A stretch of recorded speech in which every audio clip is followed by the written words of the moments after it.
You've got two books, Can Asians Think and Beyond the Age of Innocence. Have you got, and what's your next project? Well, my next project, my next book is on the rise of Asia. And I mean, I'm now convinced that the 21st century will be the Asian century. So I want to explain why is Asia now succeeding. In fact, I have a contract with my publisher in New York. I think I've written about 1/3 to 1/2 of the book already.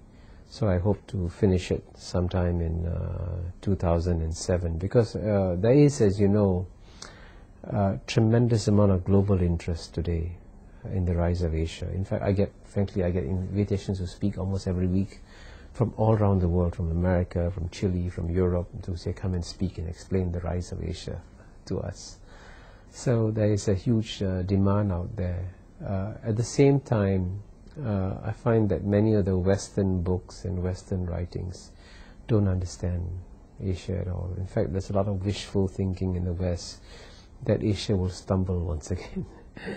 And so I think I want to explain to them why they're wrong and why the rise of Asia this time is very real.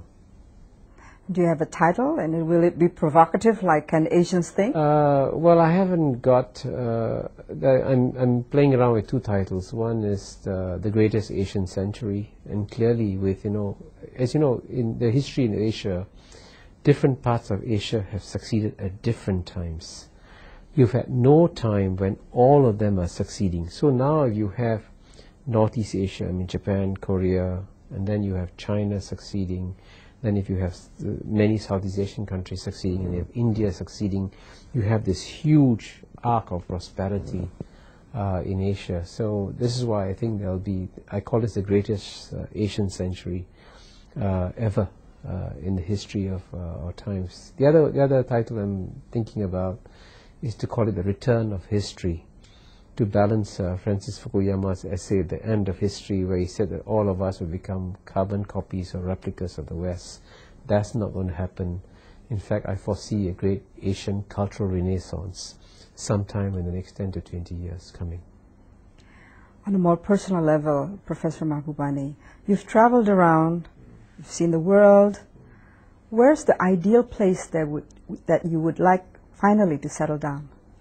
I think the ideal place would be Singapore. And I say this not out of political correctness, I say this out of a genuine conviction that the center of world history, in the 17th and 18th century was in Europe. And then in the 19th and 20th century, it spread across the Atlantic, and it was, as you know, the transatlantic axis was where the center of the world history is. But by the year 2050, 3 of the 4 largest economies of the world will be in Asia: Japan, China, India. And this will be the center of world history. And if you sit in Singapore or in Southeast Asia, you get a ringside view of the new world that is coming. So why? You don't have to travel, The action, the theater is coming to this region. And we, all of us who live in Southeast Asia, have a ringside view of a new chapter in history. So why should we move when history is coming towards us? That's a very interesting point of view. And on that note, Professor Mahbubani, thank you very much for sharing your thoughts with us. My pleasure. I hope we have a chance to continue the conversation some other time.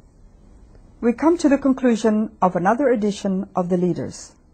Thank you for being with us.